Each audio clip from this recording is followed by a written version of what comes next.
Hello student, welcome to success sign. I hope आप सभी बहुत अच्छे से होंगे और अपने आने वाले एग्ज़ाम की तैयारी भी बहुत अच्छे से कर रहे होंगे। देखिए, हम लोग क्या पढ़ रहे हैं, टेक्सटाइल। टेक्सटाइल में मतलब टेक्सटाइल का मतलब क्या होता है, वस्त्र विज्ञान। वस्त्र विज्ञान में हम लोगों ने काफ़ी चीज़ें हम लोग पढ़ चुके हैं। आज हम लोग क्या पढ़ेंगे, धागा यानी यार्न ना। यार्न होता क्या है, यानी जिससे क्या बनता है कि हम लोग कपड़ा बनाते हैं।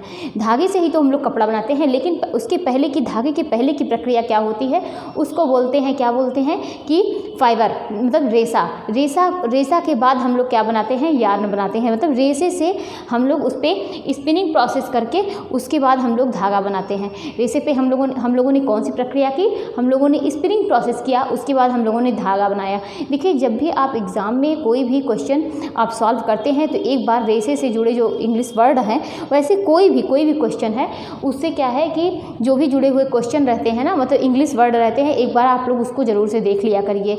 काफ़ी कन्फ्यूज़न होती है। तो इंग्लिश जो है, इंग्लिश वर्ड इसका क्या है, रेशा, तंतु, फाइबर, ये तीनों क्या हैं, एक हैं।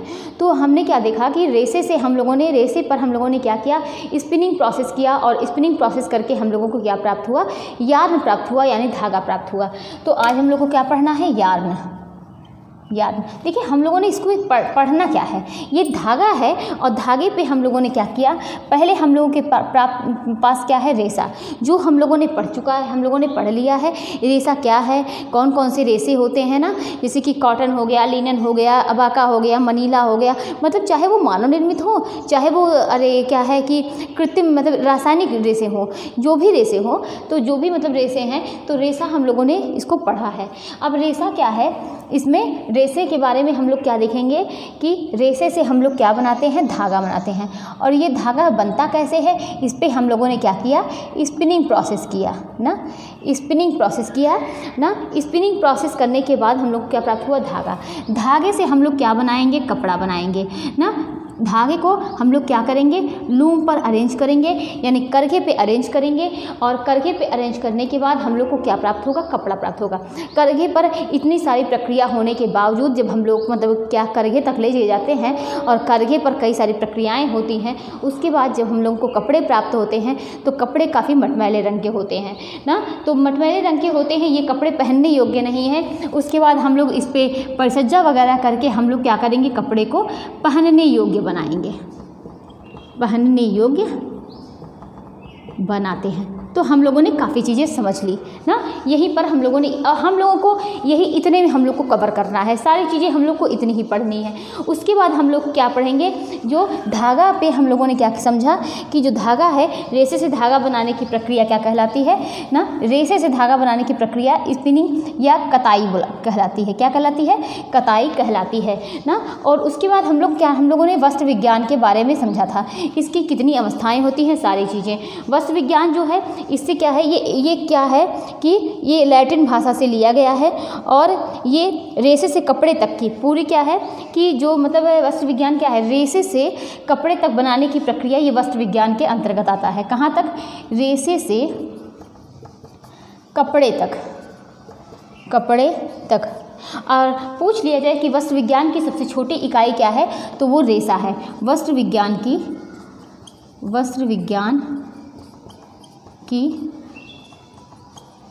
सबसे छोटी इकाई क्या है, रेशा है। इतिहास में हम लोगों ने क्या पढ़ा था, इसकी हिस्ट्री में हम लोग पढ़ चुके हैं कि सुरक्षात्मक दृष्टिकोण ना, कि जो मानव है वह वस्त्र को कैसे शुरू किया, कि सुरक्षात्मक दृष्टिकोण से शुरू हुआ।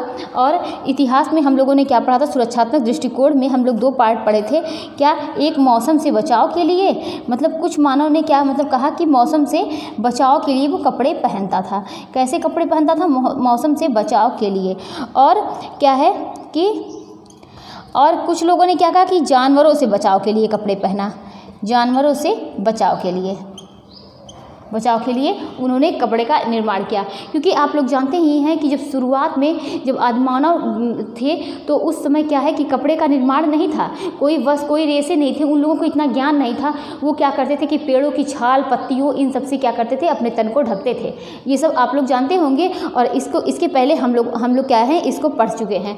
तो इसके क्या है कि मौसम से बचाव के लिए और जानवरों से बचाव के लिए उन्होंने क्या किया था कि कपड़े पहनना शुरू किया था। और उसके बाद क्या है, ये क्या है, इसी से क्या हुआ था कि वस्त्र विज्ञान की उत्पत्ति हुई थी। यहीं से मतलब उन लोगों को ज्ञान आया कि यहीं से मतलब देखा कि चिड़िया घोंसला कैसे बनाती हैं, और मतलब इस तरीके से सब कुछ देखते हुए वो क्या की कि सारी चीज़ें बनाना मतलब वस्त्र का निर्माण करना शुरू किया। और हम लोगों ने इसी में वस्त्र विज्ञान में 5 अवस्थाएँ पढ़े हैं। 5 अवस्थाओं में हम लोगों ने क्या पढ़ा है कि पहला क्या पढ़ा था, नग्न अवस्था, दूसरा शिकार की अवस्था, तीसरा हम लोगों ने क्या समझा था कि कृषि की अवस्था। नग्न अवस्था में हम लोगों ने क्या समझा था कि नग्न अवस्था में केवल जो है, कुछ लोग मानते हैं केवल सुरक्षा के दृष्टिकोण से वो क्या करते थे कि मतलब वो नग्न अवस्था में रहते थे, और केवल सुरक्षा के दृष्टिकोण से, किस सुरक्षा की दृष्टि से, मौसम और जानवरों की दृष्टिकोण से वो सुरक्षा से उनसे बचने के लिए वो क्या करते थे कि वस्त्र को मतलब वस्त्र यानी क्या करते थे कि उस टाइम उनका वस्त्र क्या था, उस टाइम उनका वस्त्र क्या था कि पेड़ों के छाल और पत्ते, उससे क्या करते थे वो अपने तन को ढकते थे। तो ये नग्न अवस्था के अंतर्गत 5 अवस्था में नग्न अवस्था आ गई। दूसरी अवस्था क्या थी, शिकार की अवस्था। वो क्या करते थे कि इसलिए वो जानवरों को मारते थे कि वो उनके खाल को पहनते थे। जब वो जानवरों को मारते थे तो उनकी जो खाल होती थी उनको वो धारण करते थे। ये क्या थी, शिकार की अवस्था, शिकार की अवस्था। अच्छा, हम लोगों ने तीसरी अवस्था क्या पढ़ी थी, तीसरी अवस्था हम लोगों ने पढ़ी थी कृषि एवं खेती की अवस्था, जिसको फार्मिंग अवस्था बोलते हैं। इसी समय प्राकृतिक रेशों का विकास हुआ था, कृषि और खेती की अवस्था। इसी समय प्राकृतिक रेशों का आविष्कार हुआ था और कृषि और खेती की अवस्था में। चौथी अवस्था हम लोगों ने क्या पढ़ी थी, वो यहाँ पर कृषि करना शुरू कर दिए थे, और खेती करने के लिए वो क्या करते थे कि उन लोगों का उस समय सामाजिक मतलब एक तरीके से कह सकते हैं वो लोग सामाजिक कार्य भी सीख लेते, मतलब समाज जो है वो निर्मित हो गया था। क्योंकि एक खेती करने के लिए अगर व्यक्ति कोई एक मतलब फसल पैदा करता है तो करीब 6 महीने 1 साल तक वो क्या करता है, एक स्थान पर रखता है। उसके पहले ये लोग क्या करते थे कि कभी यहाँ पर हैं तो कभी वो लोग कहीं दूसरी जगह पर चले जाते थे। लेकिन जब वो खेती करने लगे ना तो वो लोग एक ही स्थान पर वो लोग धीरे धीरे मतलब स्थिर होने लगे।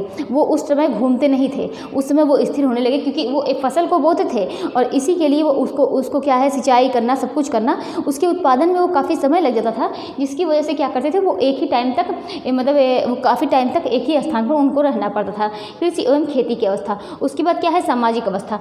इसी वजह से उनका समाज निर्मित हो गया कि वो सामाजिक अवस्था बन गई। फिर चौथी अवस्था क्या है कि आधुनिक एवं वैज्ञानिक अवस्था। इसी समय संश्लेषित रेशे का निर्माण हुआ था, जो कि आज आप लोग जानते ही हैं कि ये आधुनिक और वैज्ञानिक अवस्था है। अच्छा, सबसे ज़्यादा इसमें स्वीकार की जाने वाली कौन सी थी, तो वो क्या थी, प्रोटेक्टिव यानी सुरक्षात्मक थी। अच्छा, अब आगे और हम लोग क्या देखते हैं, हम लोगों को आज पढ़ना क्या है, यार्न पढ़ना है। तो हम लोगों ने यार्न में काफ़ी क्या समझा कि अब इसमें भी जैसे कि हम लोगों ने वस्त्र के बारे में समझा था ना, वैसे सेम इसमें भी है, सेम वही प्रोसेस है कि उसमें भी क्या था, पहले वस्त्र नहीं पहने जाते थे, क्या करते थे वो पेड़ों की पत्तियों से और पेड़ों के छाल से वो अपना तन ढकते थे। सेम वही प्रोसेस यहाँ पर भी है। यार्न में क्या शुरू से सीधे मतलब क्या है, जो धागा बनाने की स्पिनिंग करने की जो मशीन है, क्या वो शुरू से अब बड़ी बड़ी मशीन जो आ गई, इसके पहले कुछ तो ऐसी मशीन रही होंगी, कुछ तो ऐसा तरीका रहा होगा कि जो मतलब जो हम लोग क्या करते थे कि धागा बनाते थे। तो वो क्या था, आप लोगों ने सुना भी होगा चरखा और क्या कि चरखा और क्या हम लोगों ने सुना, आप लोगों ने सुना होगा तकली ना, चरखा तकली का नाम सुना होगा। तो अब यहीं पर हम लोग पढ़ते हैं परंपरागत में धागे निर्माण की प्रक्रिया। परंपरागत में धागे निर्माण की प्रक्रिया। ये कितनी होती है, ये 2 होती हैं। एक क्या होती है, तकली ना, तकली। दूसरी क्या होती है कि चरखा। और आप लोग जानते ही होंगे कि गांधी जी क्या चलाते थे, चरखा चलाते थे ना। वो क्या करते थे, गांधी जी की धागा बनाने के लिए, वो कताई करने के लिए चरखा का यूज़ करते थे। और तकली ना, अगर पूछ लिया जाए धागे काटने की सबसे पुरानी पहली विधि क्या है, तो आप क्या कहेंगे, तकली है। यह धागे काटने की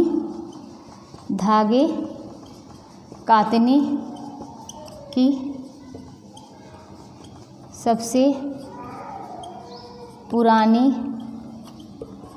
पहली विधि क्या है, तकली है ना। तो इतना तो आप लोगों ने समझा ही होगा, धागे काटने की सबसे पुरानी पहली विधि तकली है। और हम लोग क्या समझेंगे कि इसको क्या करते थे कि हैंडलूम ना, हैंडलूम जिसको क्या बोलते हैं, हथकरघा हथकरघा इसी तकली और चरखे का यूज़ करके वस्त्र तैयार किया जाता था। इसी तकली और चरखे का यूज़ करके वस्त्र तैयार किया जाता था। तो हम लोगों ने क्या समझा, धागे काटने की, ये काटने नहीं कातने हैं, धागे काटने की सबसे पुरानी पहली विधि क्या है, तकली है। अच्छा, हम लोगों ने हैंडलूम के बारे में समझा कि जैसे कि मतलब करघा होता है, ये उस टाइम क्या था, हैंडलूम था, यानी इसी को क्या बोलते हैं, हथकरघा बोलते हैं। तो हम लोगों ने ये सब चीज़ें समझी। आगे हम लोग क्या देखते हैं कि स्पिनिंग प्रोसेस क्या होता है, यानी कैसे ये धागा तैयार होता है, इसको क्या बोलते हैं, स्पिनिंग प्रोसेस।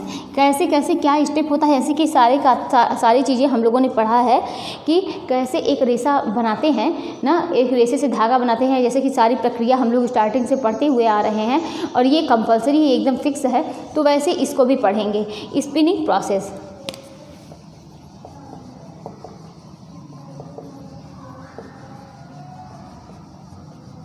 स्पिनिंग प्रोसेस में हम लोग क्या पढ़ेंगे कि पहले रेशा लेना है। पहले हम लोग क्या करेंगे, पहले रेशा लेना है, रेशा लेना है। पहले हम लोग रेशा लेंगे, उसके बाद हम लोग क्या करेंगे, पहला स्टेप कार्डिंग करेंगे।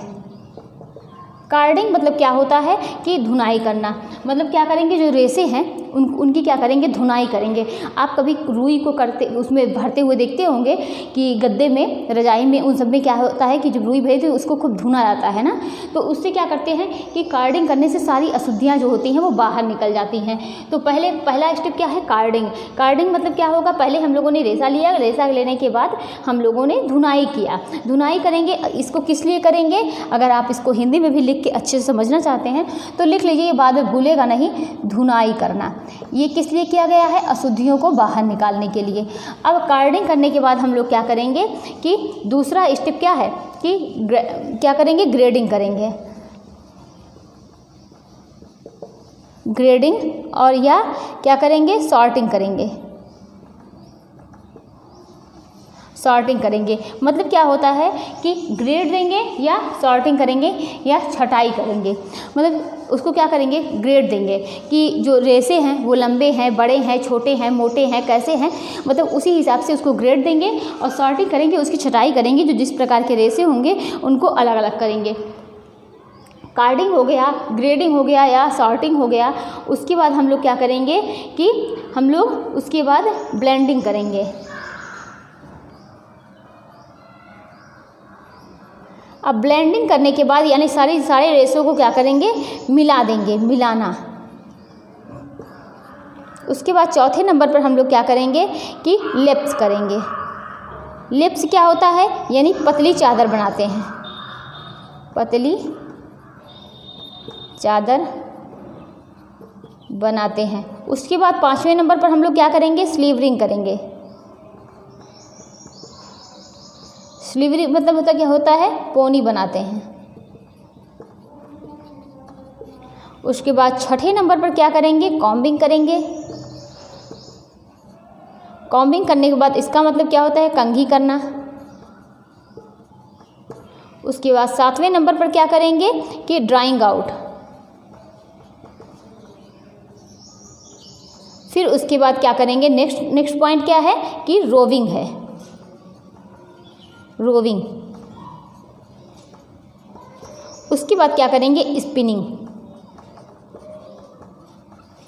अब देखिए इसका एक एक प्रोसेस हम लोग डिटेल में समझते हैं कि हम लोग कोई रेशा है, उस रेशे से धागा कैसे तैयार करेंगे। जब रेशा है ना, तो रेशे को हम लोग क्या करते हैं कि आप जानते हैं कि एक रेशा को प्राप्त करने के लिए उसमें काफ़ी सारी अशुद्धियाँ होती हैं ना, उसमें धूल मिट्टी, बाहरी जो वातावरण में जितने धूल मिट्टी कण हैं सब कुछ क्या होते हैं कि रेशे में रहते हैं। कोई भी आप बाहर चीज़ लेके आइए और उसको घर में ले आइए। पहले उसमें क्या करते हैं, उसको आप लोग धुलते होंगे ना, उसको साफ़ करते होंगे, उसके बाद आप यूज़ करते होंगे। सेम वही प्रोसेस यहाँ पर है कि अगर आप रेसे को लेके आ रहे हैं, रेसे पर क्या करेंगे, आप धुनाई करेंगे। धुनाई करने के उसको क्या बोलते हैं कि हम कार्डिंग बोलते हैं। क्या बोलते हैं, कार्डिंग। उसके बाद हम लोगों ने धुनाई कर लिया, उसके बाद ग्रेडिंग। जो छोटे छोटे रेसे हैं, जो बड़े बड़े रेसे हैं, ग्रेड के आधार पर उनको अलग करेंगे या उसकी छटाई करेंगे। उसके बाद क्या करेंगे, सारे रेसे को मिला लेंगे, यानी क्या करेंगे, ब्लेंडिंग करेंगे। उसके बाद क्या करेंगे, लेप्स करेंगे, उसकी क्या करेंगे, उसको पतली चादर उसकी बना लेंगे। उसके बाद क्या करेंगे, स्लीवरिंग करेंगे, सारे रेसों की क्या करेंगे, पोनी बनाते हैं। उसके बाद छठे नंबर पर क्या करेंगे, कॉम्बिंग करेंगे। कॉम्बिंग करने मतलब क्या करते हैं, कंघी करते हैं। कंघी करके उसको क्या करते हैं, समानांतर करते हैं, जिससे सारे रेसे क्या हो, सुलझ जाएं, जो उलझे हुए हैं। आप अपने बालों में कंघी करते होंगे ना, अगर आप 2-4 दिन कंघी मत करिए तो देखिए वो रेसे कैसे, वो आपके बाल कैसे हो जाएंगे, वो बिल्कुल उलझ जाएंगे। तो अपने बालों को आप मतलब उसको बनाए रखने के लिए सब कुछ क्या करते हैं कि आप उसको धुलते हैं, शैम्पू करते हैं, आप उसकी सफाई करते हैं, आप क्या करते हैं, बालों में ऑयल लगाते हैं, आप क्या करते हैं कि कंघी करते हैं, सब कुछ मतलब इतना ध्यान देते हैं। तो सेम वही प्रोसेस यहाँ पर क्या है, रेसों का है। रेसों को आपने क्या किया, कॉम्बिंग किया, मतलब उसको समानांतर करने के लिए आपने क्या किया, कॉम्बिंग किया। अब वो अगर आप उसको क्या करेंगे, कंघी करके आप छोड़ देंगे, वो फिर से उलझ जाएंगे ना, फिर से उलझ जाएंगे। उसको क्या करते हैं, सारे रेसों को फिर उसके जैसे ये बाल है उसको पकड़कर यहाँ पर ऐसे पकड़कर खींच लेंगे ना, और सारे रेसों को खींचकर उसे क्या करेंगे, ट्विस्ट करेंगे। तो ड्राइंग आउट खींचेंगे, रोविंग मतलब ट्विस्टिंग मतलब घुमाएंगे, उसको ऐसे ऐसे घुमाते हैं। आप कभी जो दीपक जलाते होंगे तो आपने बत्ती देखा होगा ना, तो उसको क्या करते हैं, ट्विस्टिंग करते हैं, ट्विस्ट करते हैं। और उसके बाद क्या करेंगे कि स्पिनिंग करेंगे। स्पिनिंग करने मतलब क्या होता है कि कताई करना, और कताई किया आपने तो आप लोगों को क्या प्राप्त हुआ, रेसा प्राप्त हुआ। एक बार फिर से समझते हैं कि पहला स्टेप क्या है, कार्डिंग है धुनाई करना, फिर ग्रेडिंग या सॉर्टिंग है, फिर क्या है, ब्लेंडिंग है ना तीसरे नंबर पर, फिर क्या है चौथे नंबर पर लेप्स है, फिर 5वें नंबर पर स्लीवरिंग है, फिर छठे नंबर पर कॉम्बिंग, ड्राइंग, रोविंग, और उसके बाद क्या है, स्पिनिंग है। तो ये पूरी इसकी प्रक्रिया है और यही सीरियल क्रम में आपको लगाने को आता है ना। अब आगे अगर आपको इसको शॉर्ट फॉर्म में देखना हो तो पहला इसका स्टेप क्या है कि जो कि मेन इंपॉर्टेंट है, पहला क्या है, कार्डिंग है, धुनाई किया। उसके बाद क्या है कि कार्डिंग के बाद कॉम्बिंग है, फिर नेक्स्ट क्या है कि ड्राइंग आउट है, फिर क्या है, ड्राइंग आउट के बाद रोविंग है, फिर क्या है, स्पिनिंग है। तो ये पूरी प्रक्रिया क्या हो गई, एक धागा बनाने की प्रक्रिया हो गई। आप लोगों ने इसको बहुत अच्छे से समझा होगा। आई होप आप लोगों को ये चीज़ें समझ में आई होंगी। अब आगे हम लोग क्या देखते हैं, जो हम लोग यहीं क्या पढ़ रहे हैं कि ट्विस्टिंग यानी रोविंग ना, हम लोग यहीं पर पढ़ रहे हैं। तो ये ट्विस्टिंग के प्रकार यानी जो ऐड रहे हैं हम, कोई भी आप बत्ती बनाइए ना, आप यही मान लीजिए, ये कपड़ा ले लीजिए। अब आप इसको मतलब बत्ती यानी जो दीपक जलाते हैं शाम के टाइम सबके यहाँ या पूजा पाठ करते होंगे तो दीपक जलता होगा।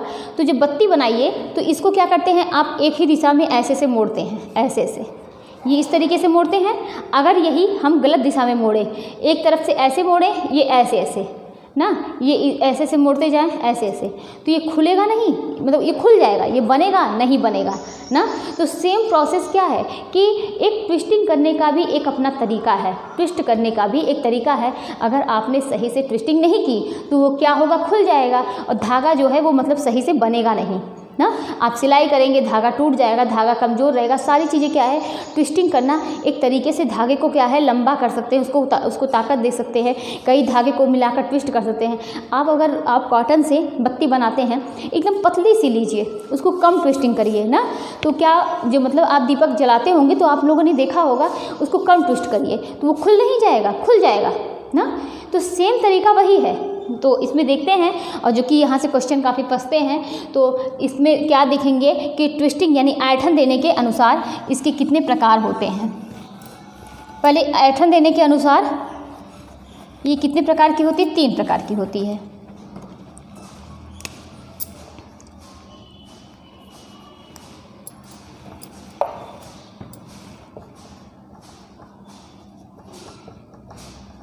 ट्विस्टिंग कितने प्रकार की होती है? 3 प्रकार की होती है। अब 3 ट्विस्टिंग है। पहला कौन सी ट्विस्टिंग है कि निम्न है, दूसरा कौन सी है कि औसत है, तीसरा कौन सी है उच्च है। ये 3 प्रकार की ट्विस्ट होती है। एक सबसे कम ट्विस्टिंग होती है, दूसरी जो है औसत होती है यानी बीच में मीडियम होती है, लास्ट सबसे उच्च होती है यानी हाई। अब निम्न जो होती है इसकी ट्विस्टिंग कितनी होती है? 0 से 3% ये प्रति इंच ना, और औसत का क्या है? 3 से 7% प्रति इंच, और ये उच्च वाला 7 से 12% प्रति इंच। देखिए ये इम्पॉर्टेंट है, इसी में से ये उच्च वाली ट्विस्टिंग जो है ये क्वेश्चन में फंसा हुआ है, ये आया हुआ है ना। तो इसमें ट्विस्टिंग के 3 प्रकार होते हैं, निम्न ट्विस्टिंग, औसत ट्विस्टिंग, उच्च ट्विस्टिंग। यानी क्या है कि 0 से 3% ना, 0 से 3, इसको तो आप लोगों को इसी तरीके से याद करना होगा। औसत में 3 से 7 है और 7 से 12, 0 से 3, 3 से 7, 7 से 12, ये ट्विस्टिंग है। निम्न, औसत और उच्च, ये 3 प्रकार की ट्विस्टिंग हुई। अब ये जो ट्विस्टिंग है ना, तो यहाँ पर घुमाव की मात्रा निर्धारण कर, मतलब घुमाव की मात्रा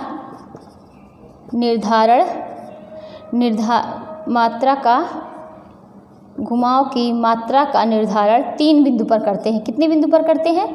3 बिंदु पर करते हैं। पहला कौन सा बिंदु है? पहला है क्या है? तंतु की लंबाई कितनी है? तंतु की लंबाई कितनी है। मतलब जब आप ट्विस्टिंग दे रहे हैं तो आप ये निर्धारण की, मतलब इस पर करेंगे ट्विस्टिंग, इस पर करेंगे कि इस पर करेंगे, तो ये किस पर निर्भर होता है कि तंतु की लंबाई कितनी है, वो रेशा कितना बड़ा है, कितना बड़ा रेशा है कि जब हम उस पर ट्विस्टिंग कितनी करेंगे, 0 से 3 करेंगे, 3 से 7 करेंगे या 7 से 12 करेंगे। तो तंतु की लंबाई कितनी है, पहला निर्धारण है। दूसरा निर्धारण कितना है कि सूत का उपयोग करेंगे, सूत का उपयोग, और तीसरा निर्धारण है सूत की माप, सूत की माप, मतलब सूत का उपयोग क्या बनाने में, जो आप कर रहे हैं तंतु का उपयोग क्या बनाने में आप कर रहे हैं, कौन से, मतलब उसका किस चीज़ के लिए आप उसको यूज़ कर रहे हैं, उस हिसाब से तो आप ट्विस्टिंग देंगे, उस हिसाब से तो आप रेशे को लंबा करेंगे, उस हिसाब से धागा आप मोटा पतला करेंगे। तो सारी चीज़ें किस पर निर्भर हैं? तंतु की लंबाई कितनी करनी है, पहली चीज़, मतलब ये तीनों का निर्धारण हम किस पर करते हैं। तंतु की लंबाई कितनी है, सूत का उपयोग आप किस चीज़ पे करेंगे, जो आप ट्विस्टिंग कितनी आपको देनी है जो निर्धारण करेंगे, सूत की माप ना, उसकी माप जो है आपको कितनी लेनी है, कितना आपका होना चाहिए, उस सूत की माप आप कितना चाह रहे हैं, उसी हिसाब से आपको ट्विस्टिंग करनी है। तो आप लोग समझे होंगे, आप लोगों को ये चीज़ें समझ में आई होंगी। देखिए जो भी चीज़ें ना समझ में आए वो आप लोग कमेंट करके ज़रूर पूछ लिया करिए। तो एक बार ट्विस्टिंग का ये हम फिर से समझाते हैं। ट्विस्टिंग की कितनी प्रकार होती है? 3 प्रकार होती है। कौन कौन सी? एक निम्न होती है, दूसरी औसत होती है, तीसरी उच्च होती है। जो निम्न ट्विस्टिंग होती है वो 0 से 3 होती है, जो औसत होती है 3 से 7 होती है ना, और जो उच्च होती है वो 7 से 12 होती है। ये तीनों ट्विस्टिंग करने के लिए हम किस बात पर निर्भर करता है कि हम किस प्रकार की ट्विस्टिंग दें, या हम निम्न ट्विस्टिंग दें, औसत ट्विस्टिंग दें या उच्च ट्विस्टिंग दें। इसके लिए हम लोग क्या करेंगे कि घुमाव की मात्रा का निर्धारण कितने बिंदु पर करते हैं? 3 बिंदु पर करते हैं। तंतु की लंबाई आपको कितनी रखनी है, उस बेस पर आप क्या करेंगे कि इसका निर्धारण करेंगे कि आपको जिस हिसाब से लंबाई रखनी है, तो आप अभी आप मतलब 0 से 3 इंच की, मतलब थोड़ा सा आप क्या करिए, ट्विस्ट करिए, वो खुल जाएगा ना। तो आप सूत का उपयोग कि मतलब आपको उपयोग कहाँ करना है, सूत की माप आपको कितनी चाह रहे हैं, उस हिसाब से आपकी ट्विस्टिंग होगी। तो अब इसका क्या देखेंगे कि महत्व, ऐंठन का महत्व क्या होता है, इसके बारे में देखेंगे। यानी ट्विस्टिंग करने के क्या महत्व हैं, आपको इसके क्या फ़ायदे मिलेंगे ना। तो ऐंठन का महत्व, ऐंठन का महत्व, तो पहला महत्व क्या है ऐंठन का कि रेशों का एकीकरण, रेशों का एकीकरण। इससे क्या होता है कि जब आपने मतलब कई रेसों को लेकर आपने ट्विस्टिंग की तो सारे रेसे क्या हो गए, इकट्ठा हो गए। और इसके लिए इसका मतलब इसके पहले की वीडियो आप देखेंगे तो इसके पहले ये बात हो चुकी है कि अगर आप एक गट्ठल को तोड़ते हैं, एक लकड़ी के, है ना, एक लकड़ी का डंडा तोड़ते हैं तो वो आराम से टूट जाएगा। लेकिन आप कई को तोड़ेंगे, 2 को मिलाएंगे, 3 को मिलाएंगे तो उसकी मजबूती जो है वो बढ़ती जाएगी। ट्विस्टिंग करने से एक आप सबसे बड़ा एग्जाम्पल यहीं पर ले सकते हैं कि आपने अगर एक धागा लिया तो वो टूट जाएगा, खींच कर तोड़िए टूट जाएगा। लेकिन आपने 2-3 धागे को आपने ट्विस्ट कर दिया तो वो आसानी से नहीं टूटेगा। उसमें क्या है, मजबूती, ताकत, ये क्या है उसकी और बढ़ जाएगी। तो आप लोगों ने ये चीज़ें बहुत अच्छे से समझी होंगी। इसके पहले ये डिस्कस हो चुका है, ये बातें हो चुकी हैं। ऐंठन का महत्व, रेसों का एकीकरण। हमने क्या किया कि रेसों का एकीकरण किया, मतलब सारे रेसे इससे क्या हो जाते हैं, इकट्ठा हो जाते हैं। दूसरा क्या है, इससे क्या बढ़ेगा, दूसरा सबसे बड़ी चीज़ क्या बढ़ेगी, इसकी मजबूती बढ़ जाएगी। क्या बढ़ेगी, मजबूती बढ़ जाएगी। तीसरा, वस्त्रों में विभिन्नता आती है ना, वस्त्रों में विभिन्नता आती है, विभिन्नता आती है। अब ये वस्त्रों में विभिन्नता आती कैसे है कि जब आपने दो तीन कलर के आप क्या करिए कि रेसे ले लीजिए 2-3 प्रकार के, उसके बाद आप उनको ट्विस्ट करिए ना। कभी कभी आप देखते होंगे कोई कपड़े पे आप डिजाइन बनी हुई देखते होंगे जो मल्टी कलर का यार्न होता होगा ना, जो मल्टी कलर का आपने यार्न से आप लोग डिजाइन बने हुए देखे होंगे ना, तो आप लोग ज़रूर बताइएगा कि आप देखते होंगे कहीं कहीं वो शेड में रहता है, शेडेड में रहता है, कहीं कहीं वो रेड रहेगा, कहीं कहीं ब्लैक, मतलब अदर कई कलर से वो मिक्स करके उसको बनाया जाता है। क्या कभी कभी आप देखते होंगे वो जो धागा होता है ना उसमें ही कई कलर के होते हैं, तो वो कैसे, इसी तरीके से कि अगर आप चाहेंगे तो आप वस्त्रों में विभिन्नता ला सकते हैं। उस कलर के कपड़ों को मतलब कई रेसे को आपने ट्विस्ट कर लिया, उसके बाद आप उससे जब आप धागा बना दिए और धागा आपने बनाया और उससे आपने वस्त्र का निर्माण किया तो वस्त्रों में क्या आ गई, विभिन्नता आ गई ना। एक बार फिर से समझिए, ऐंठन का महत्व यानी ट्विस्टिंग का महत्व क्या होता है कि रेसों में एकीकरण आता है। दूसरा क्या होता है, उससे मजबूती आती है। तीसरा क्या होता है, वस्त्रों में विभिन्नता आती है। चौथे नंबर पर क्या है, इससे लंबाई बढ़ती है, लंबाई बढ़ती है। सबसे बड़ा आप लोग एक एग्जांपल लेके चलिए कि जब आप मंदिर में दीपक जलाते होंगे तो जो आप रुई की, जो आप कॉटन की क्या करते हैं कि बत्ती बनाते हैं तो उसको क्या करते हैं कि जितनी बड़ी कहते हैं ना कि ये दीपक बड़ा है ना, इसमें दीपक इसमें दिया जलाने के लिए आप थोड़ी सी बड़ी बत्ती ले लो, तो उसको क्या करते हैं, ज़्यादा कॉटन लेके हम लोग को क्या करते हैं, बड़ी बत्ती बना लेते हैं। तो उसमें क्या करते हैं, उसको जोड़ते जाते हैं ना, तो वो बड़ी बत्ती बन जाती है। सेम वही चीज़ें हैं कि लंबाई बढ़ती है। आपको जिस हिसाब से बनाना है आप ट्विस्ट करके क्या कर सकते हैं कि उससे बड़ा रेसा आप बड़ा धागा क्या कर सकते हैं कि तैयार कर सकते हैं। और सतह जो होती है चिकनी हो जाती है। अगर आप सही से ट्विस्टिंग करेंगे तो सतह क्या हो जाएगी, सतह चिकनी हो जाती है, चिकनी हो जाती है ना, सतह चिकनी हो जाती है। और इससे मतलब आप क्या होगा, कपड़े की जो सतह होगी वो चिकनी हो जाएगी। तो ये क्या है, ये ऐंठन का महत्व हो गया। तो ट्विस्टिंग की हम लोगों ने 3 प्रकार की होती है, उसके हम लोगों ने क्या देखे किस बेस पर ये ट्विस्टिंग की जाती है, इसका क्या रीज़न होता है, यानी इसका निर्धारण बिंदु क्या होता है, और ट्विस्टिंग का महत्व हमने देखा। स्पिनिंग का तरीका देखा कि क्या प्रोसेस हैं स्पिनिंग के, सारी चीज़ें, सबसे पुरानी विधि क्या है, सारी चीज़ें हम लोगों ने देखी। अच्छा, अब हम लोग क्या देखेंगे कि हम लोग यही देखते हैं स्पिनिंग के प्रकार। क्या देखेंगे, स्पिनिंग के प्रकार, स्पिनिंग के प्रकार। ये स्पिनिंग कितने प्रकार की होती है इसको देखेंगे कि पहले एक चीज़ और देखते हैं, ये छूट रही हैं उसको कंप्लीट करके तब चलें। हम लोग क्या देखेंगे, ट्विस्टिंग की विधियाँ, ट्विस्टिंग की विधियाँ जो कि बहुत इम्पॉर्टेंट है और ये क्वेश्चन में आया हुआ है और काफ़ी कन्फ्यूज़न वाला क्वेश्चन है ये। ट्विस्टिंग के प्रकार ये कौन कौन से हैं, एक क्या है ट्विस्टिंग के प्रकार नहीं, ट्विस्टिंग की विधियाँ।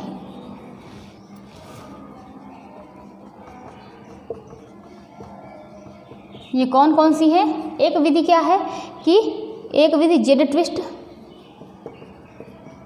और एस ट्विस्ट।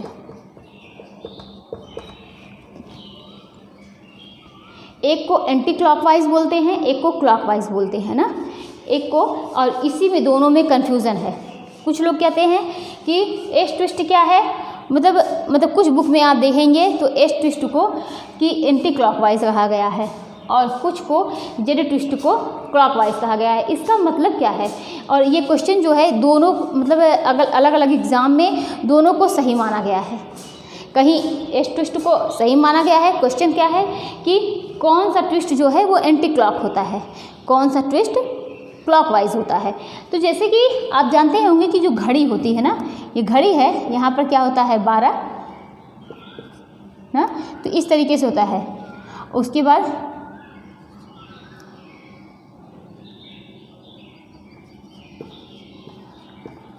तो यही होता है ना कि उसके बाद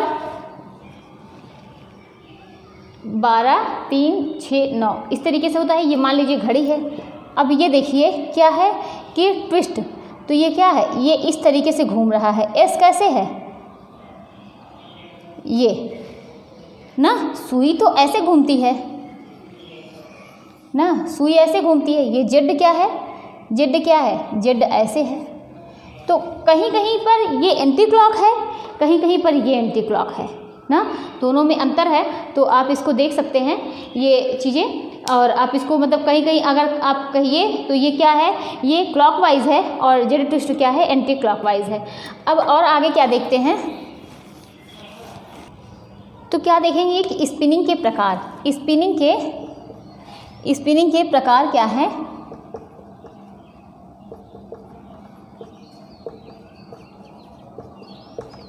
स्पिनिंग के प्रकार ये कितने प्रकार के होते हैं, 2 प्रकार के। कौन कौन से? एक यांत्रिक होती है, दूसरा क्या होती है, एक यांत्रिक है, दूसरा क्या है, रासायनिक है। यांत्रिक और दूसरा क्या है, रासायनिक। 2 प्रकार की स्पिनिंग हो गई। जो यांत्रिक स्पिनिंग है इसके बारे में देखेंगे जो अभी पहले स्टार्ट में, उसके बाद हम लोग रासायनिक स्पिनिंग देखेंगे। रासायनिक स्पिनिंग जो होती है ना वो 4 प्रकार की होती है, लेकिन यांत्रिक स्पिनिंग की बात करेंगे तो ये कितने प्रकार की होती है, पहले जो है वो 2 प्रकार की होती है। कौन कौन सी? एक परंपरागत, दूसरा सामान्य। परंपरागत, दूसरा क्या है, सामान्य। ये 2 प्रकार की स्पिनिंग हो गई। एक परंपरागत हो गई, दूसरा क्या हो गई, सामान्य स्पिनिंग हो गई। परंपरागत में क्या आते हैं, 2 आते हैं जो परंपरा में थे, बहुत पुराने थे। एक क्या है, तकली, जो कि सबसे पुरानी पहली विधि है, और दूसरा क्या है, चरखा ना, जो इसके बाद की विधि है। तो तकली, चरखा, ये 2 हो गए। और ये जो सामान्य में आती हैं ये कितनी होती हैं, ये भी 2 होती है ना। ये कितनी होती हैं, ये देखते हैं कि सामान्य में एक हो गई रिंग, दूसरा क्या हो गया, सेल्फ ट्विस्ट। रिंग और दूसरा क्या हो गया, सेल्फ ट्विस्ट हो गया, रिंग स्पिनिंग। अब एक एक करके समझेंगे। धागा काटने की सबसे पुरानी विधि, मतलब जो सामान्य में है यांत्रिक विधि द्वारा, पहले तो तकली था, उसके बाद अब इसमें देखते हैं कि धागा काटने की सबसे पुरानी विधि है। इस विधि से धागा क्या होता है, धागा में जो चिपकने का गुण होता है वो विद्यमान, क्या इसमें आप लोग पहले लिख लीजिए कि धागा काटने की सबसे पुरानी विधि है, धागा काटने की सबसे पुरानी विधि है। धागा काटने की सबसे पुरानी विधि है ना। और इस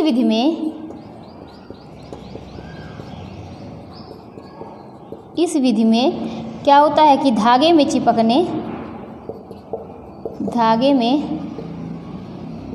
चिपकने यानी सटने का गुण विद्यमान होता है।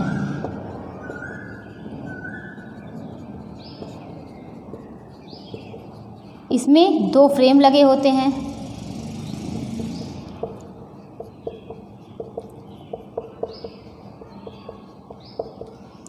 अब इसमें 2 फ्रेम लगे होते हैं। इसमें कौन कौन से ये क्या होते हैं कि 2 फ्रेम लगे होते हैं। ये क्या होते हैं कि एक रिंग फ्रेम है, दूसरा क्या है, म्यूल फ्रेम।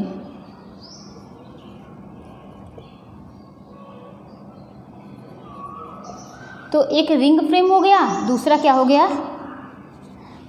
हो गया, म्यूल फ्रेम। अब एक रिंग फ्रेम होता क्या है कि इसमें क्या होता है कि खींचना, कौन कौन सी प्रक्रिया एक साथ होती है, एक होता है खींचना, दूसरा क्या होता है प्लस ऐंठन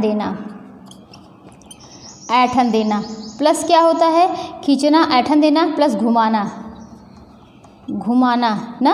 ये क्या करते हैं, तीनों प्रक्रियाएं क्या करते हैं, एक साथ करते हैं, खींचना, ऐंठन देना और घुमाना, तीनों प्रक्रियाएं क्या करते हैं, एक साथ करते हैं। ये तीनों प्रक्रिया एक साथ करते हैं। अच्छा, जब तीनों प्रक्रियाएं एक साथ होंगी तो जाहिर सी बात है कि आपका इसमें कम समय लगेगा और धागा जो होता है, इससे धागा मोटा बनता है, और क्या बनता है, खुरदुरा। तो ये क्या हो गई, रिंग फ्रेम हो गई। अब यहीं पर बात करेंगे म्यूल फ्रेम की। तो जो म्यूल फ्रेम है ना, इसमें खींचना, ऐंठन देना, घुमाना, ये क्या होती हैं, ये तीनों प्रक्रियाएं एक साथ नहीं होती हैं। खींचना,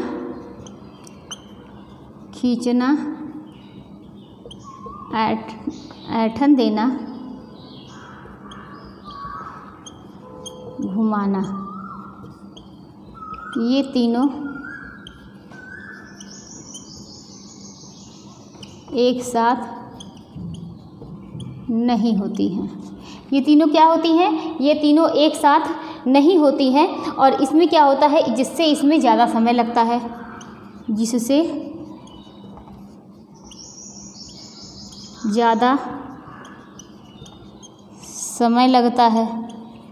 ना। इससे क्या होता है कि ज़्यादा समय लगता है और ये गुणवत्ता युक्त होती हैं।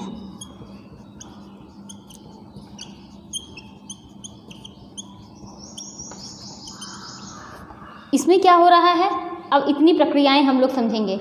ये यांत्रिक है। पहले हम लोग देखेंगे स्पिनिंग के प्रकार क्या होते हैं कि ये कितने प्रकार की होती हैं, 2 प्रकार की, एक यांत्रिक हो गई, दूसरा रासायनिक हो गई। तो जो यांत्रिक है, वो यांत्रिक स्पिनिंग है, वो कितने प्रकार की होती हैं, ये आगे हम लोग देख रहे हैं, 2 प्रकार की होती हैं। रासायनिक स्पिनिंग 4 प्रकार की होती हैं। यांत्रिक स्पिनिंग 2 प्रकार की होती है, एक परंपरागत है, दूसरा सामान्य है। परंपरागत में ये 2 प्रकार की होती हैं, एक तकली है, दूसरा चरखा है। तकली जो है आप जानते ही हैं, सबसे पुरानी परंपरागत विधि है, सबसे पहली धागा काटने की। और सामान्य की बात करेंगे तो इसमें क्या है, एक रिंग स्पिनिंग है, जिसके बारे में हम लोग पढ़ रहे हैं। रिंग स्पिनिंग कितने प्रकार की होती है, यह जो है धागा काटने की सबसे पुरानी विधि है। इस विधि में धागा में चिपकने का गुण क्या होता है कि सटने का गुण, चिपकने का गुण क्या होता है, विद्यमान होता है। इसमें 2 फ्रेम लगे होते हैं, एक रिंग फ्रेम होता है, दूसरा म्यूल फ्रेम होता है। जो रिंग फ्रेम होते हैं, इसमें 3 प्रक्रियाएँ एक साथ होती हैं। कौन कौन सी, खींचना, ऐंठन देना और घुमाना, ये तीनों एक साथ होते हैं, जिसकी वजह से इसमें क्या होता है कि समय कम लगता है और गुणवत्तापूर्ण नहीं होती है, गुणवत्ता भी कम होती है। समय कम लगता है और मोटा और खुरदुरा बनता है। कौन, जो रिंग फ्रेम से बनाते हैं। बात करते हैं म्यूल फ्रेम की, तो खींचना, ऐंठन देना और घुमाना, ये तीनों अलग अलग प्रक्रियाओं के साथ होती हैं, अलग अलग होती हैं, एक साथ नहीं होती, जिससे क्या होता है, समय जो है, तीनों अलग अलग होती हैं, एक साथ नहीं होती, जिससे समय जो है वो ज़्यादा लगता है और गुणवत्ता युक्त होती हैं। तो आप लोगों ने इसको समझा होगा। अब आगे हम लोग क्या देखेंगे कि सेल्फ ट्विस्ट स्पिनिंग, इसी में है। ये रिंग स्पिनिंग हम लोगों ने देखा, अब हम लोग सेल्फ ट्विस्ट स्पिनिंग देखेंगे।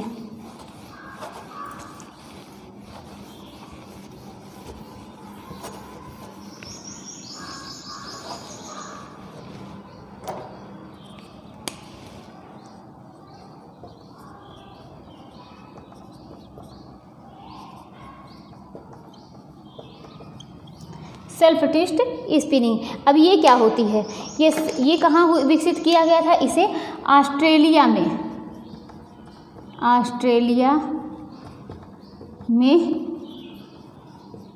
विकसित किया गया था।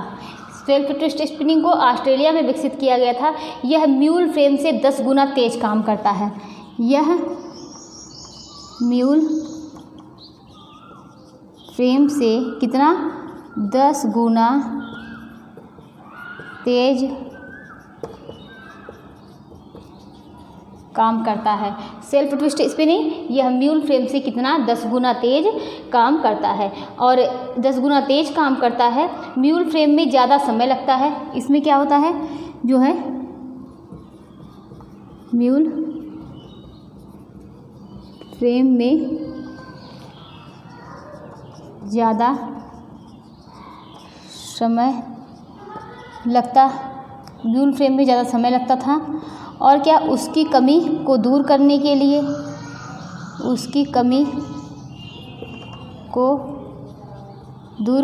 लिए सेल्फ ट्विस्ट स्पिनिंग की जाती है।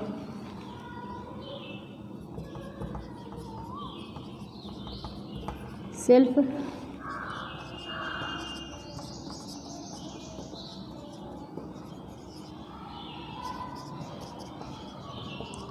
की जाती है ना, उसकी कमी को दूर करने के लिए सेल्फ ट्विस्ट स्पिनिंग की जाती है। क्वालिटी इसमें क्या होती है, सुपर होती है, क्वालिटी अच्छी होती है, लेकिन जो होता है कि इसमें श्रम भी क्या होता है, कम लगता है। गुण अच्छा, श्रम कम लगता है। तो ये क्या हो गई, सेल्फ ट्विस्ट स्पिनिंग हो गई। नेक्स्ट हम लोग देखेंगे कि ओपन एंड स्पिनिंग। तो ये क्या है, ओपन एंड स्पिनिंग यानी खुली अंतिम कताई विधि। इसमें क्या करेंगे कि ऐसा रेशा लेंगे जिसमें क्या कॉम्बिंग की प्रक्रिया ना हुई हो। ऐसा रेशा लेंगे जिसमें कौन सी प्रक्रिया, कॉम्बिंग की प्रक्रिया ना हुई हो, ना की गई हो, कॉर्डिंग की गई हो, लेकिन कॉम्बिंग नहीं की गई हो, लेकिन क्या किया गया हो, कॉर्डिंग की गई हो।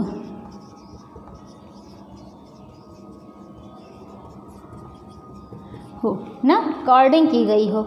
और इसमें क्या है, कम समय में ज़्यादा धागे बनते हैं। धागा क्या होता है, मोटा बनता है। इसमें कम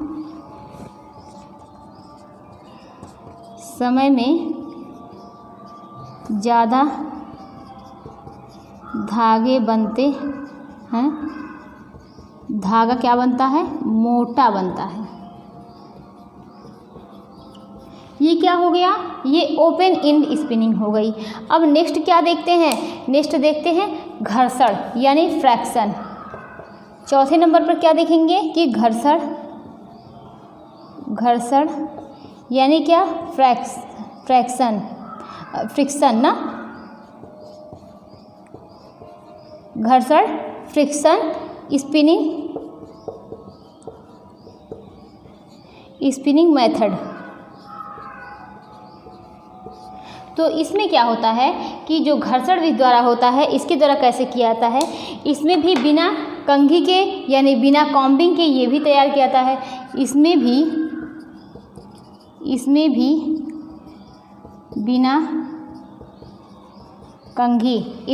बिना कंघी यानी कॉम्बिंग किए हुए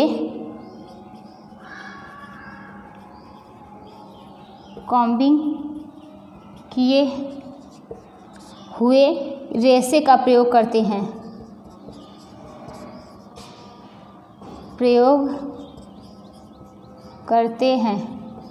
रेशे क्या होते हैं, कमज़ोर रेशे कमज़ोर होते हैं, आपस में चिपकते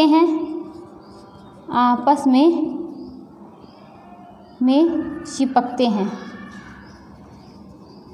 और वो किस वजह से चिपकते हैं, घर्षण की वजह से।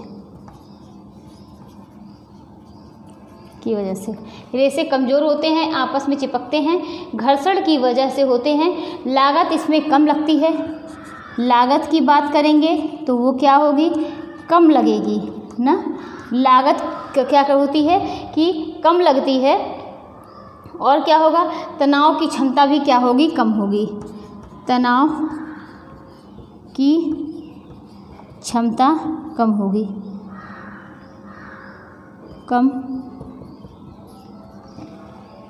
इसमें क्या होता है घर्षण में, फ्रिक्शन में धागों को रगड़ कर आपस में चिपकाया जाता है। अच्छा, एक बार इसको फिर से देखते हैं। स्पिनिंग के प्रकार में सेल्फ ट्विस्ट स्पिनिंग होते क्या है? सेल्फ ट्विस्ट स्पिनिंग सबसे पहले कहाँ विकसित हुआ था, कहाँ इसका विकास हुआ था? तो वो विकास हुआ था कहाँ पर कि कहाँ पर इसका विकास हुआ था? ऑस्ट्रेलिया में। और यह जो है यह म्यूल फ्रेम से 10 गुना तेज काम करता है। कितना? 10 गुना तेज काम करता है। म्यूल फ्रेम में ज़्यादा समय लगता था, इसकी कमी को दूर करने के लिए ये सेल्फ ट्विस्ट स्पिनिंग की जाती है। गुण अच्छा होता है, समय श्रम क्या होते हैं इसमें कम लगते हैं। अच्छा, बात करेंगे ओपन एंड स्पिनिंग की। ये खुली अंतिम कताई विधि है। इसमें क्या होता है कि ऐसे धागे का यूज़ किया जाएगा, ऐसा रेशा लेंगे, ऐसे रेसे लेंगे जिसमें क्या होता है, कॉम्बिंग की प्रक्रिया यानी कंघी ना हुई हो, समानांतर न किया गया हो, कंघी ना हुआ हो, लेकिन उसमें कार्डिंग की गई हो यानी धुनाई की प्रक्रिया जो है वो की गई हो। इसमें कम समय में ज़्यादा धागे बनते हैं, धागा क्या होता है, मोटा बनता है। अच्छा, नेक्स्ट देखेंगे घर्षण यानी फ्रिक्शन स्पिनिंग मेथड यानी क्या है? इसमें भी कंघी किया हुआ धागा नहीं लेते हैं यानी कॉम्बिंग किया हुआ धागा नहीं लेते हैं। इसमें भी जो धागा लेते हैं वो क्या करते हैं कि उसमें ऐसे रेसे का प्रयोग करते हैं। रेसे जो होते हैं इसमें कमज़ोर होते हैं ना, कमज़ोर आपस में चिपकते हैं वो और आपस में क्यों चिपकते हैं? वो घर्षण की वजह से। लागत कम लगती है, इसमें तनाव की क्षमता क्या होती है कि कम होती है ना। तो ये क्या हो गया? घर्षण यानी फ्रिक्शन ना। अब आगे हम लोग क्या देखेंगे? ये इतना हो गया। आगे हम लोग क्या देखते हैं?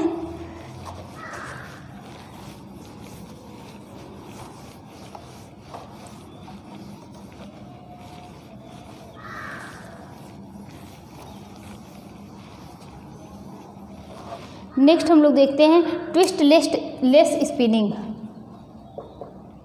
क्या? Twist less. तो ट्विस्ट लेस स्पिनिंग होती क्या है? इसमें क्या होता है? ऐंठन रहित कताई। पहले इसकी हिंदी लिखते हैं, ऐंठन रहित कताई। ये ऐंठन रहित कताई होती क्या है? Twist less spinning. इसमें रेसे के ऊपर चिपकने वाला पदार्थ डाला जाता है। इसमें क्या करते हैं? इसमें रेसा लेंगे और रेसे के ऊपर क्या करते हैं? ऊपर चिपकने वाला पदार्थ डालते हैं। चिपकने वाला पदार्थ डालते हैं। तो इसमें रेसे के ऊपर क्या करेंगे? चिपकने वाला पदार्थ डालते हैं। इसके बाद इसको क्या करते हैं? रोलर से। इसके बाद इसे क्या करेंगे? रोलर। इसके बाद इसको क्या करेंगे? रोलर से गुजारने पर रेसे चिपकने वाले से गुजारने पर रेसे चिपकने वाले मिलते हैं। फिर रेसे को क्या करते हैं? धुल देते हैं, जिससे हमें क्या प्राप्त होता है? अच्छा रेसा प्राप्त होता है। फिर रेसे को धुल देते हैं, जिससे अच्छा रेसा प्राप्त होता है। तो इसमें ट्विस्टलेस स्पिनिंग में क्या है? इसमें रेसे के ऊपर चिपकने वाला पदार्थ डालते हैं। इसके बाद रोलर से गुजारने पर रेसे चिपकने वाले मिलते हैं। फिर रेसे को धुल देते हैं, जिससे अच्छा रेसा क्या होता है कि प्राप्त होता है। अच्छा, आगे हम लोग क्या देखते हैं? Electrostatic spinning.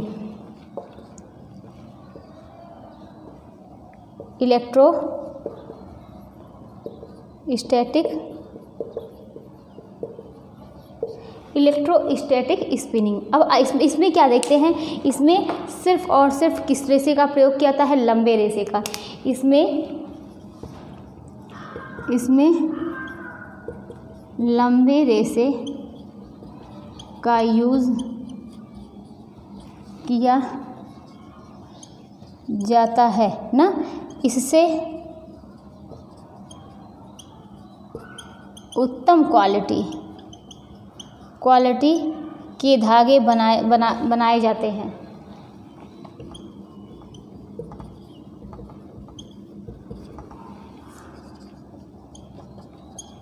इससे उत्तम क्वालिटी के धागे बनाए जाते हैं। ये छोटे धागे के लिए अच्छा नहीं माना जाता है। ये छोटे धागे के लिए अच्छा नहीं माना। तो हम लोगों ने क्या देखा कि इलेक्ट्रोस्टैटिक स्पिनिंग यानी इससे लंबे रेशे का यूज़ किया जाता है और इसमें क्या है उत्तम क्वालिटी के धागे बनाए जाते हैं। इसके लिए जो छोटे धागे होते हैं ना उसको अच्छा नहीं माना जाता है। ये क्या हो गई पूरी, ये मतलब ये स्पिनिंग का तरीका हो गया। अब आगे हम लोग जो यांत्रिक था उसके बाद हम लोग क्या देखते हैं अब रासायनिक विधि द्वारा। और इसमें हम लोगों ने स्टार्टिंग में ही देखा था इसकी कितनी 4 विधि होती हैं।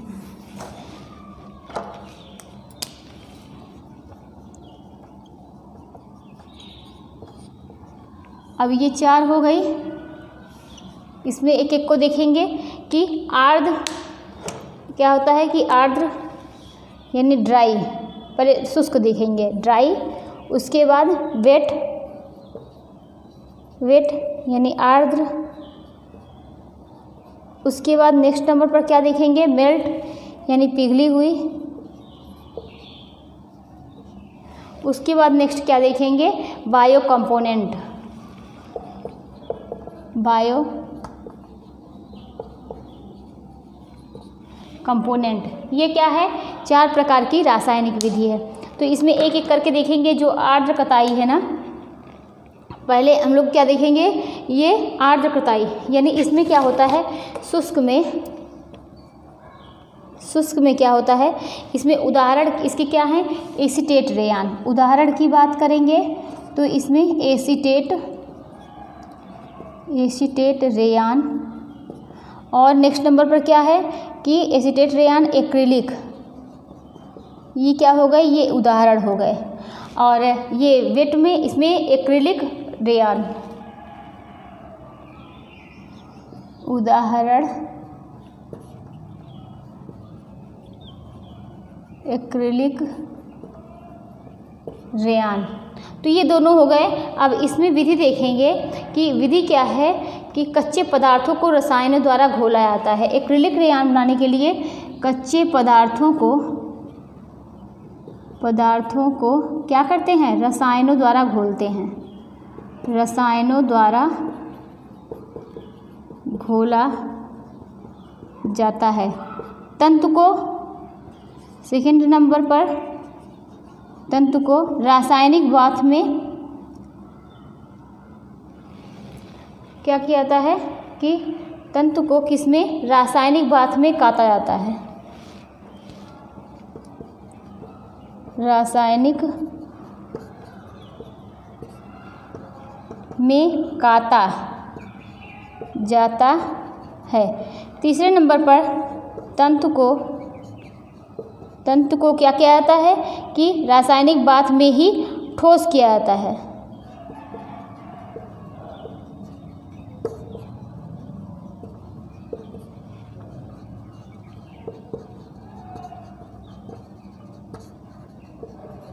किया जाता है ना। विशेषता की बात देखेंगे तो इसमें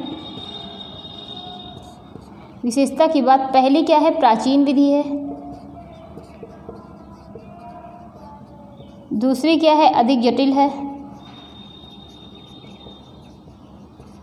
तीसरे नंबर पर क्या है सूखने पर कमजोर तंतु,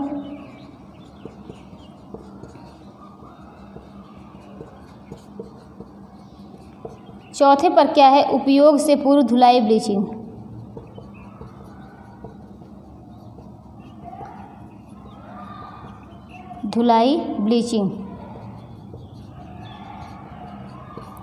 धुलाई ब्लीचिंग आदि आवश्यक।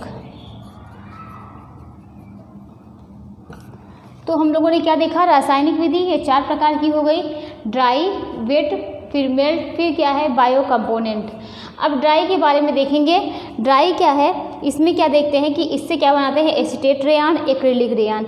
विधि में देखेंगे इसकी विधि में क्या देखेंगे कि रेजिन ठोस पदार्थ को घोलक द्वारा घोलना, रेजिन ठोस पदार्थ को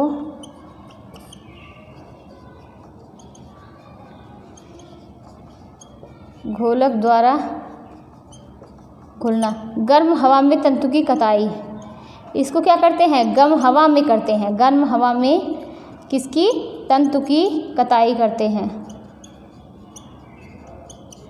तीसरा, घोलक के वाष्पीकरण द्वारा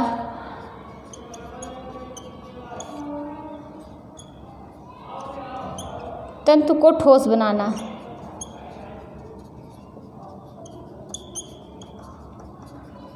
घोलक के वाष्पीकरण द्वारा क्या करते हैं, जो तंतु होते हैं उसको क्या करते हैं, ठोस बनाते हैं। अब इसमें विशेषता की बात आएगी तो इसकी विशेषता क्या है, विशेषता जो होती है इसमें प्रत्यक्ष प्रक्रिया, इसमें घोलक आवश्यक होता है, घोलक बदलना आवश्यक होता है, घोलक बदलना आवश्यक, कोई धुलाई की आवश्यकता नहीं ना, इसमें आप लोग नोट कर लीजिए। अच्छा, लिख दे रहे हैं, कोई धुलाई की आवश्यकता नहीं। तो अब हम लोग देखते हैं कि ये दो प्रकार के क्या हो गए। अब पिघली हुई कताई इसको बाद में देखते हैं। ड्राई में क्या होता है, ये इसको क्या बोलते हैं, शुष्क कताई बोलते हैं। उदाहरण इससे क्या बनते हैं, इससे एसीटेट रेयान या एक्रिलिक बनता है। विधि में क्या देखेंगे कि इसको कैसे बनाया जाता है, जो रेजिन ठोस पदार्थ को घोलक द्वारा क्या करते हैं, घोलते हैं, किसको, रेजिन ठोस पदार्थ को। और गर्म हवा के तंतु में क्या करते हैं, कताई करते हैं, घोलक के वाष्पीकरण द्वारा तंतु का ठोस बनाना। घोलक के वाष्पीकरण द्वारा जो तंतु होता है उसको ठोस बनाते हैं। विशेषता क्या है, प्रत्यक्ष प्रक्रिया, घोलक आवश्यक होती है, घोलक बदलना आवश्यक होता है, कोई धुलाई की आवश्यकता नहीं होती। बात करते हैं वेट आर्द्र की, कि इसमें उदाहरण क्या होता है, एक्रिलिक रेयान, कच्चे पदार्थों को रसायनों द्वारा घोला जाता है, तंतु को रासायनिक बाथ में क्या किया जाता है, काटा जाता है, तंतु को रासायनिक बाथ में ही ठोस किया जाता है। उसके बाद विशेषता क्या है, ये प्राचीन विधि है, अधिक जटिल है और सूखने पर कमजोर तंतु हो जाते हैं। उपयोग से पूर्व धुलाई, ब्लीचिंग आदि इसमें क्या होती है कि आवश्यक होती है ना। अब उसके बाद क्या देखते हैं कि पिघली हुई कताई, इसमें क्या होता है कि इससे क्या बनते हैं, नायलॉन पॉलिएस्टर बनते हैं। क्या बनते हैं, नायलॉन पॉलिएस्टर का निर्माण होता है। और क्या होता है, ये इसमें विधि क्या है, ठोस पदार्थों को ऑटोक्लेव में पिघलाया जाता है। ठोस पदार्थों को किस में पिघलाते हैं, ऑटोक्लेव पर पिघलाया जाता है। ठोस पदार्थों को ऑटोक्लेव में क्या करते हैं कि पिघलाते हैं। ठंडा और तंतु की हवा में क्या करते हैं, हवा में कताई करते हैं, तंतु की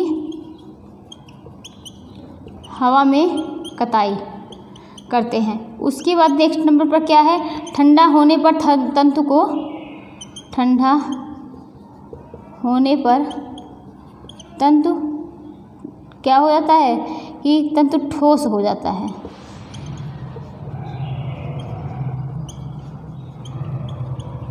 अब इसकी विशेषता की बात करेंगे तो इसमें क्या है कि ये कम खर्चीली है। कैसी विधि है, कम खर्चीली है।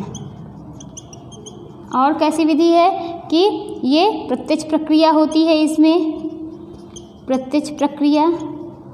और क्या होता है कि अत्यधिक, क्या होता है कि अत्यधिक गति से कताई होती है इसके द्वारा, अत्यधिक गति से कताई होती है। नेक्स्ट पॉइंट क्या देखेंगे कि तंतु का आकार स्पिंडल के छिद्र के आकार के समान होता है। कैसा, जो तंतु का आकार होता है वह कैसा होता है, स्पिंडल के छिद्र के समान। तंतु का आकार स्पिंडल के छिद्र के समान होता है। तो ये हम लोगों ने क्या देखा, नायलॉन पॉलिएस्टर किससे बनता है? मेल्ट जो होता है मतलब क्या होता है कि मेल्ट करके पिघला कर ये बनाया जाता है ना, मेल्ट स्पिनिंग है। अच्छा, अब आगे देखेंगे बायो कंपोनेंट, ये कैसे बनता है? इसका यूज़ मिक्स यार्न बनाने के लिए किया जाता है। इसका यूज़ कब करते हैं? जब मिक्स यार्न बनाना होता है तब बायो कंपोनेंट का यूज़ करते हैं। क्या करते हैं? मिक्स यार्न बनाने के लिए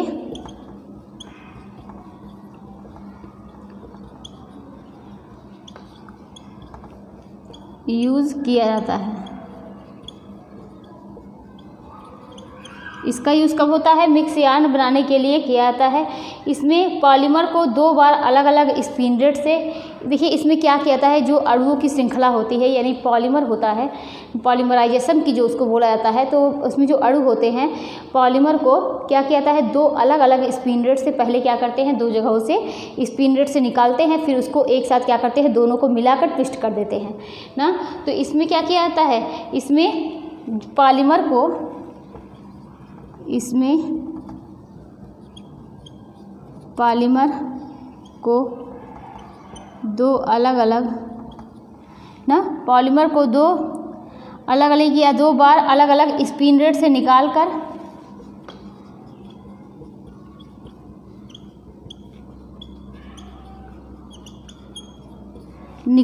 फिर क्या किया जाता है, एक साथ ऐंठन दे दिया जाता है।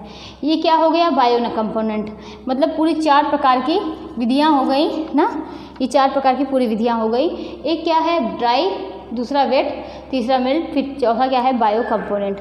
अच्छा, अब हम लोगों का ये क्या है, यार्न का चैप्टर जो है काफ़ी हद तक मतलब आप यहाँ यार्न ख़त्म होता है। अब आज की क्लास यहीं तक थी, लेकिन इसके पहले हम लोग क्या करते हैं, ख़त्म करने के पहले कुछ इससे जुड़े हुए क्वेश्चन कर लेते हैं।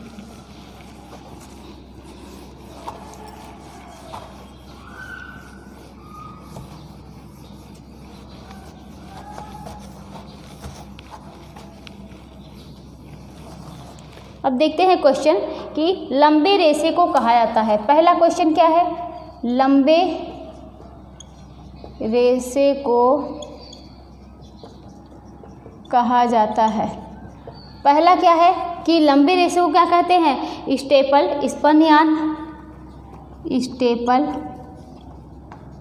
Spun yarn. दूसरा हो गया, तीसरा फिलामेंट। चौथा क्या है कोई नहीं।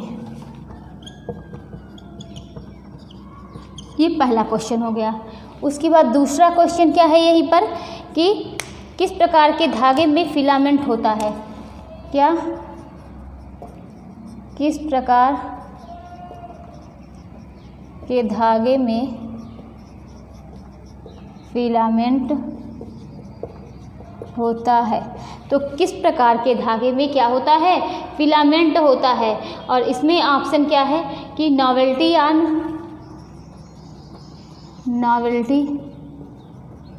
यार्न, ये पहला हो गया। दूसरे नंबर पर क्या है कि बहुघटक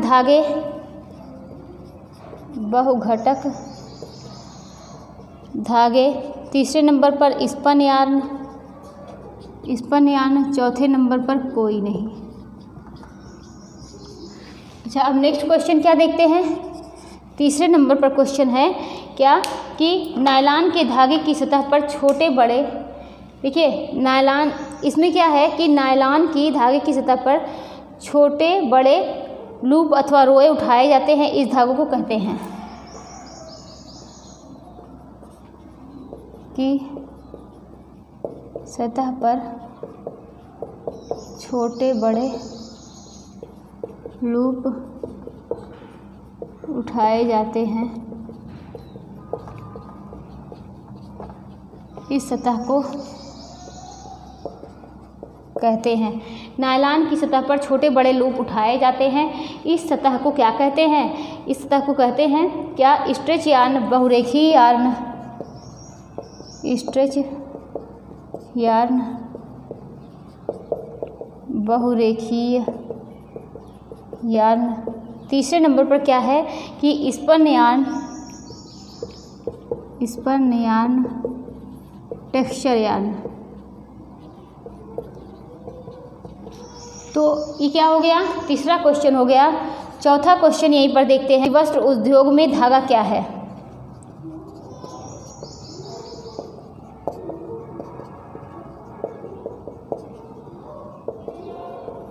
तैयार कपड़ा, पहला ऑप्शन तैयार कपड़ा, तैयार कपड़ा।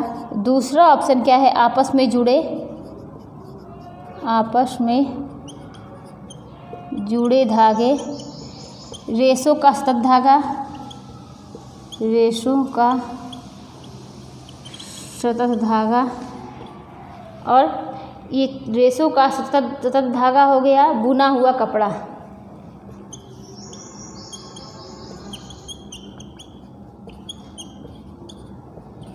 अब पांचवा नंबर देखते हैं कि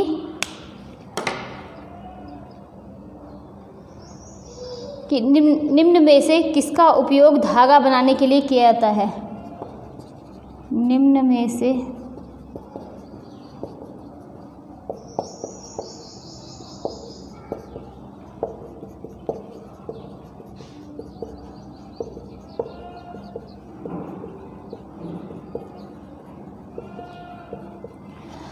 रंग कपड़ा,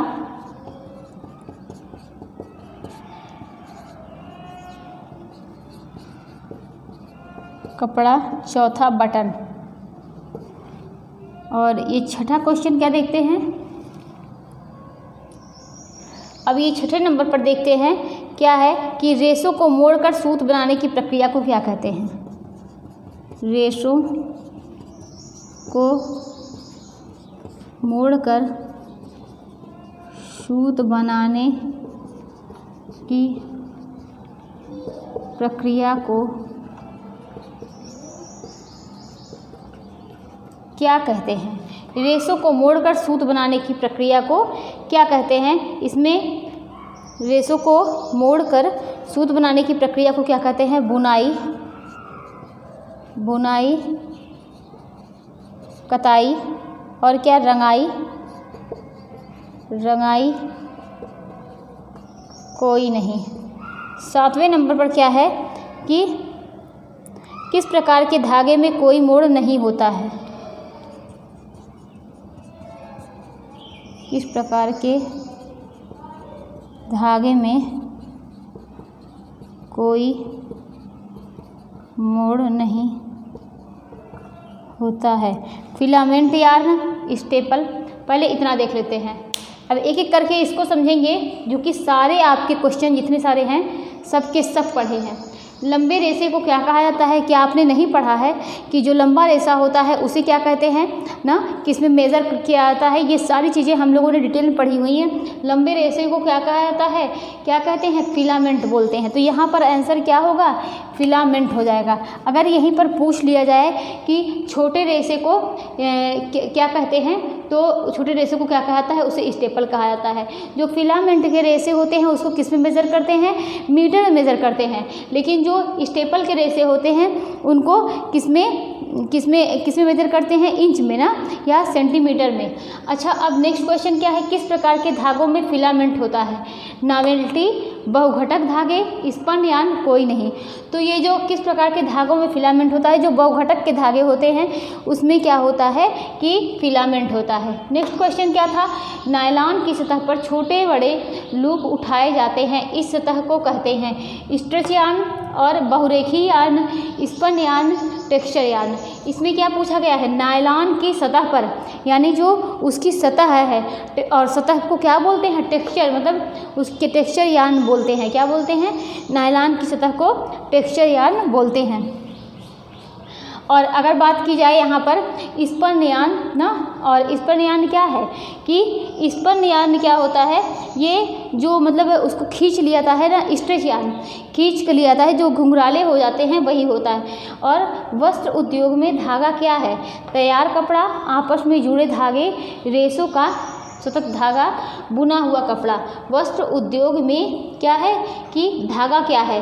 तो इसमें आंसर क्या होगा कि रेशों का सतत धागा, मतलब रेशे से धागा प्राप्त होता है ना, तो यही वस्त्र उद्योग में धागा हो गया रेशों का सतत धागा। निम्न में से किसका उपयोग धागा बनाने के लिए किया जाता है? तो किसका उपयोग करते हैं? रेशे हो गए, रंग हो गए, कपड़ा हो गया, बटन। तो रेशे का उपयोग किस लिए किया जाता है? धागा बनाने में किया जाता है। रेशों को मोड़कर सूत बनाने की प्रक्रिया को कहते हैं, क्या कहते हैं? बुनाई कहते हैं, कताई कहते हैं, रंगाई कहते हैं, कोई नहीं। तो रेशों को मोड़कर सूत बनाने की प्रक्रिया क्या कहलाती है? कताई कहलाती है ना। हम लोग शुरू से यही बार बार पढ़ रहे हैं कि धागा किससे प्राप्त होता है? धागा जो है स्पिनिंग प्रोसेस, रेशे पर जब स्पिनिंग प्रोसेस किया जाता है, रेशे पर कताई की प्रक्रिया की जाती है, तब धागा प्राप्त होता है। धागे से क्या बनता है? कपड़ा बनता है। धागे को जब लूम पर क्या किया जाता है? लूम पर मतलब चढ़ाया जाता है, तब हम लोगों को क्या प्राप्त होता है? कपड़ा प्राप्त होता है। कपड़े से हम लोग क्या प्राप्त करते हैं? उसको पहनने लायक, पहनने योग्य बनाते हैं। अच्छा, अब नेक्स्ट क्वेश्चन क्या है? किस प्रकार के धागों में कोई मोड़ नहीं होता है? किस प्रकार के धागों में क्या होता है कि कोई मोड़ नहीं होता है? आगे देखते हैं। इसमें क्या है? जो फिलामेंट यार्न होते हैं ना, उस पे क्या होता है? कोई मोड़ नहीं होता है, फिलामेंट यार्न। और इसलिए नहीं होता है कि ये खुद ही लंबे रेशे होते हैं ना, तो इसमें क्या होता है? इसमें मोड़ की बात ही नहीं है, ये खुद ही लंबे रेशे हैं। तो इसीलिए कि किस प्रकार के धागे में कोई मोड़ नहीं होता, तो फिलामेंट यार्न में कोई मोड़ नहीं होता है। धागे को घुमाने का उद्देश्य क्या होता है? अब यहाँ से, और इसको भी हम लोगों ने पढ़ा ना कि ट्विस्टिंग क्यों की जाती है, इसके महत्व क्या हैं, सारी चीज़ें हम लोगों ने पढ़ा है। और वहीं से क्वेश्चन जो है, अगर आप लोगों ने सही से क्लास ली है, बहुत बार हम लोगों ने इसको पढ़ा है, अच्छे से समझा होगा आप लोगों ने, तो बड़े आराम से आप सारे क्वेश्चन कर पा रहे होंगे। जिन लोगों ने क्लास बहुत अच्छे से ली है, बहुत अच्छे से समझा होगा, सारे क्वेश्चन जितने हैं सब यहीं से हैं ना। तो ये क्या है कि धागे को घुमाने का उद्देश्य क्या है? धागे को घुमाने का उद्देश्य क्या है? तो पहला क्या है पॉइंट? पहला है धागे को घुमाने का उद्देश्य लंबाई में सुधार करना, लंबाई में सुधार करना। दूसरा पॉइंट क्या है? ताकत और सामंजस्य में सुधार करना, ताकत और सामंजस्य में सुधार करना। तीसरा पॉइंट क्या है कि वजन में सुधार करना, वजन में सुधार करना। चौथा पॉइंट चमक में सुधार करना। अब नेक्स्ट क्वेश्चन क्या है उसको देखते हैं कि किस प्रकार का धागा सबसे चिकना होता है। इसको भी हम लोगों ने पढ़ा है, किस प्रकार का धागा सबसे चिकना होता है। किस प्रकार का धागा सबसे चिकना होता है? Spun yarn, spun yarn. दूसरा स्टेपल, तीसरा फिलामेंट, चौथा कोई नहीं। नेक्स्ट क्वेश्चन क्या है उसको देखते हैं कि स्टेपल यार्न की मुख्य नुकसान क्या है। स्टेपल यार्न का मुख्य नुकसान क्या है? पहला क्या है कि छोटी लंबाई, कमज़ोर ताकत, कम लचीलापन। छोटी लंबाई, कम लचीलापन। दूसरा कमज़ोर ताकत। चौथा कोई नहीं। नेक्स्ट क्वेश्चन क्या है कि ओपन एंड स्पिनिंग को इस नाम से भी जाना जाता है। ओपन एंड स्पिनिंग को इस नाम से जाना जाता है। क्या है? Ring spinning.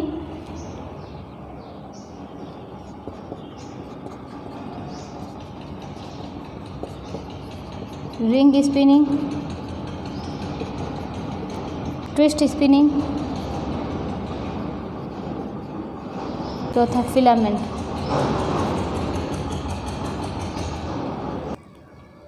तो इसमें क्या देखेंगे, धागे को घुमाने का उद्देश्य क्या है। और हम लोगों ने बहुत अच्छे से समझा था ना कि धागे को ट्विस्ट करेंगे तो उससे क्या होगा, कई चीज़ को मतलब क्या करते हैं, कई धागे को मिलाकर जब ट्विस्ट करते हैं उससे क्या बनता है, ताकत और सामंजस्य में सुधार होता है। तो यहाँ पर ये दूसरा ऑप्शन सही हो जाएगा। वजन में सुधार क्या है, किस प्रकार का धागा